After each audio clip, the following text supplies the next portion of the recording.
Today on Clearing the Clutter Inside and Out, we are talking about lessons from the movie 8 Mile. Who is your inner circle and how well do they support you? How can we own being embarrassed and turn it into something positive? How can we look past the outside to get to the inside? Let's continue our month focusing on summertime.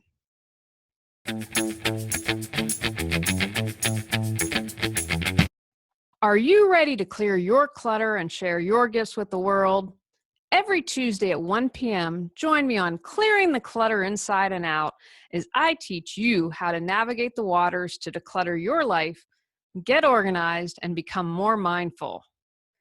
I'm an award-winning professional organizer, author, and certified life coach, and I destroy the box and examine clutter in all areas. Every episode, I'll give you take action steps that you can easily apply to your life.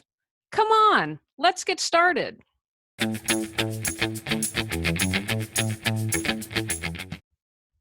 I watched the movie 8 Mile with my husband. He had chosen it. I have to admit, I don't prefer rap. I like old school rap.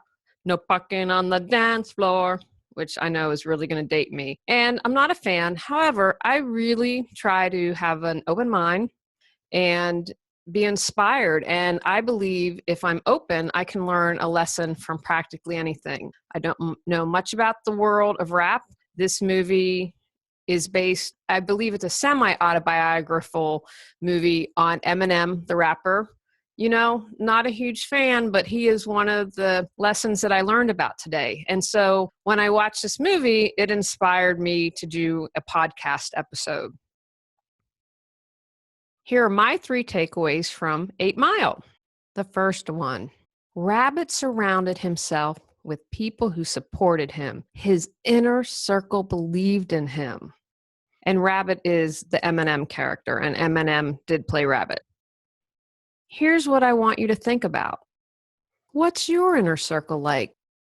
Are they going to support you when you choke in a rap contest in front of everyone and still believe in you? Or are they off hanging out with the winner? If you are trying to release your physical clutter, do people support your decisions and offer to help? Or sabotage you by bringing things over even when you've asked them not to? Or by insisting you hold all the family stuff that no one else wants and won't allow you to throw it away or sell it? When you say you want to meditate, do people say, great, or say, do it later, let's go have fun now? When you want to end a friendship because someone is unkind, do your friends support you, or do they try and talk you out of it? If you're trying to bring awareness into the spiritual clutter in your life, do your friends say, Pshaw, it's a waste of time. You're fine the way you are. You don't need to improve yourself. Are there people in your life with negative energy that overwhelm you when you see them? Do your friends honor your request to not invite them when you're getting together, or does that person seem to be at every single occasion? Take the time to examine your inner circle. You know, my father, Big J, often says to me, if I were accused of murder or some other horrible crime, and if I could count 5 friends who would stand by me, then I'd be one of the luckiest men in the world. Think about that for a moment. If something horrible was to happen to you, maybe you would have to go through bankruptcy, have a costly illness, get a divorce, something huge. Do you have 5 people that would stand by you? Those are the kind of friends that you want. What impressed me in 8 Mile is his friends believed in him more when he couldn't see it and believe in himself. And because of that, that supported him. What's your inner circle like? Take time to think about that and then decide if you have to take any action. The second lesson I learned, own being embarrassed. It's near the end of the movie. We're in the final wrap-off, and what that is, and maybe I'm a geek and old and don't know these things, so in case you're like me, they have 2 guys get up and they're going to do what I'd call a dueling wrap-off. So right prior to this, the not so smart character is laying out in front of Rabbit all these things like, your girlfriend cheated on you, the worst things that happened to him, the guys are like, what are you doing, man? He's about to get on stage. You got to get pumped up. And then Rabbit had his aha moment. He completely owns his embarrassment. So when he gets up there to rap, he talks about how he was cheated on, how he's failed at things. I mean, he owned everything. He had guys come and beat him up. And so when the other opponent gets up there to rap, he can't say anything because his whole plan had been to embarrass Rabbit. And Rabbit owned it and took it on. So the guy just walked off and Rabbit won. By owning his embarrassment, he had defeated the other person. What exactly is embarrassment? We are most likely to be embarrassed when we believe we have not lived up to expectations, whether it's our own expectations, friends, family, or society's. We also become embarrassed with undesired attention. The context also matters. If I fall down in my house in front of my husband, which has happened upon occasion, he's not going to be surprised, and therefore I'm not embarrassed. Tripping on my way to the podium for a speech, I'm going to turn beet red. Embarrassment cannot be faked and shares our true emotional state. It's signaling guilt or shame. How do you overcome embarrassment? Rabbit owned his embarrassment. What else can we do besides owning it? How do you rise above that overwhelming feeling that all eyes are on you? And I have to share, I am someone who, I turn beet red, literally, and I can feel it coming up in my cheeks and burning, and I'm completely embarrassed, and then I feel it becomes compounded because I am beet red. Here are some things that you can do. Talk about things that embarrass you.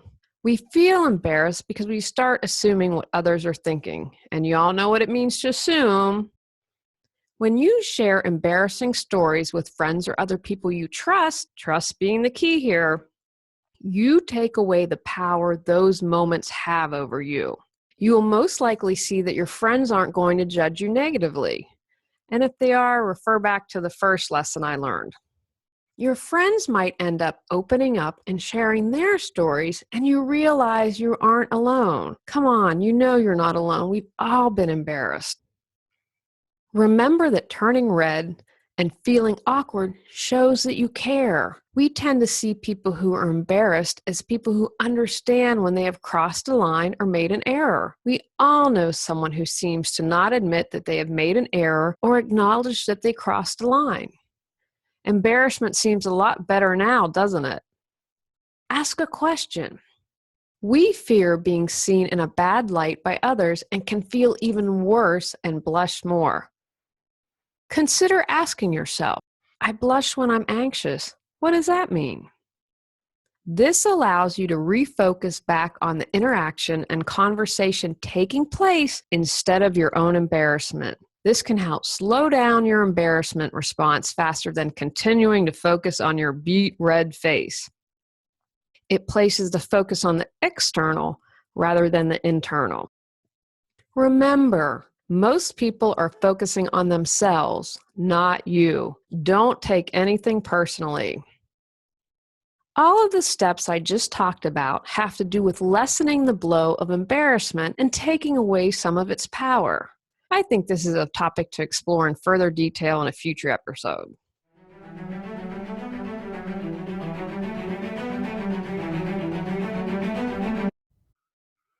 Are you anxious?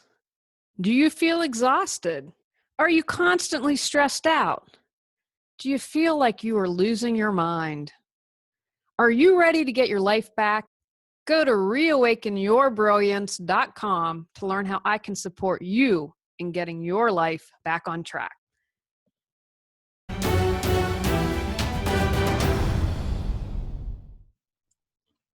My final takeaway is to remember not to judge a book by its cover.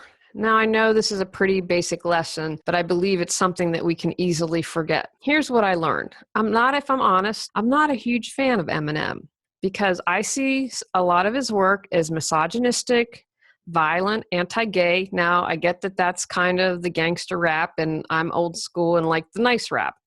However, I did some research after the movie, because I wanted to know, is there more to meet the eye? I'm just painting this man with his rap and his music and this broad brush. So let's be open-minded.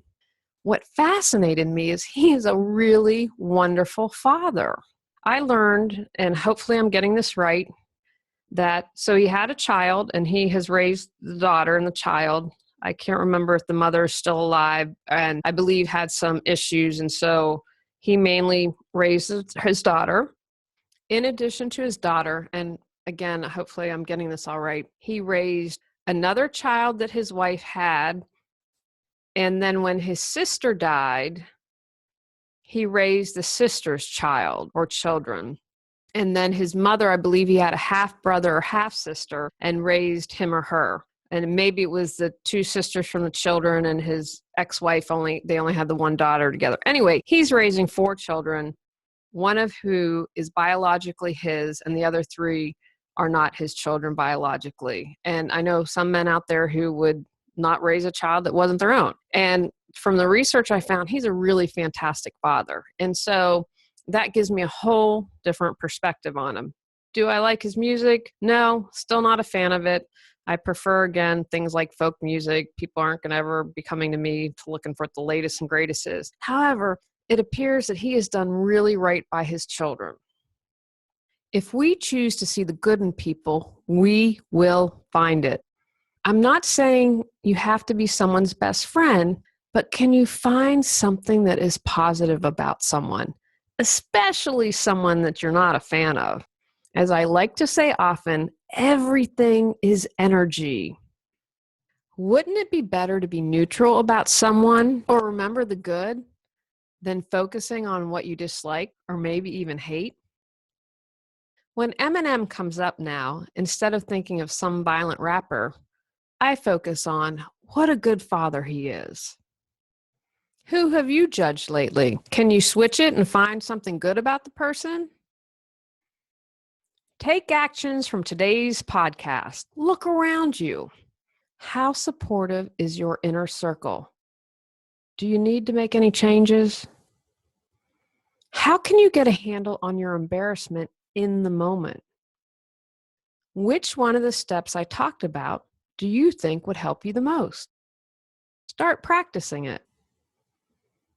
Think about someone you don't like or care for. What's good about them? What positive qualities do they possess? Can you practice focusing on that? On our next episode, we are going to talk about paying it forward while on vacation. Go out, clear the clutter to create the life you choose, deserve, and desire. Are you ready to live a more joyful and fulfilling life? Sign up for our newsletter at reawakenyourbrilliance.com and receive a free copy of 10 Steps to Clearing the Clutter Inside and Out. If you enjoyed today's episode, I would love it if you would rate and review the show because it really helps us in the search ranking. See you next Tuesday at 1 o'clock. Remember, when you clear your clutter, you can create the life you desire.